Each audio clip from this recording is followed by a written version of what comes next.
शैतान जूं टे ॻाल्हियूं। हिक भेरे शैतान हज़रत मूसा अलैहिस्सलाम वटि आयो। हज़रत मूसा शैतान खां पुछियो त भला इहो ॿुधाए उहो कहिड़ो कमु आहे जंहिं जे करण सां तूं इंसान ते ग़ालिब अची वेंदो आहीं। शैतान जवाब ॾिनो, जॾहिं माण्हू पंहिंजी ज़ात यानी पंहिंजो पाण खे सुठो ऐं पंहिंजे अमल खे घणो सम्झंदो आहे ऐं पंहिंजनि गुनाहनि खे विसारे छॾींदो आहे। हे मूसा, मां तव्हांखे टे अहिड़ियूं ॻाल्हियूं ॿुधायां थो जिन खां तव्हांखे ॾुजणु घुर्जे।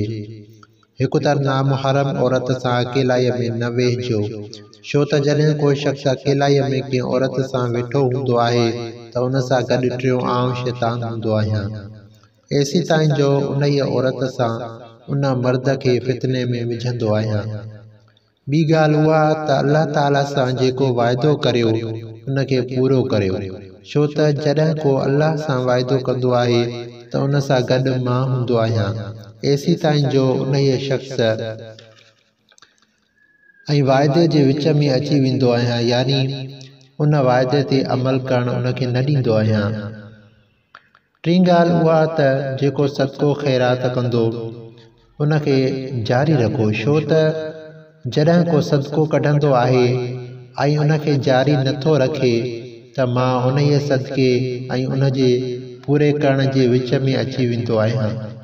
उहो चई शैतान हलियो वियो ऐं टे भेरा चयईं, हाय अफ़सोस, मूं पंहिंजे राज़ जूं ॻाल्हियूं मूसा अलैहिस्सलाम खे ॿुधायूं, हू त हाणे आदम अलैहिस्सलाम जी औलाद खे उहे ॻाल्हियूं ॿुधाईंदो।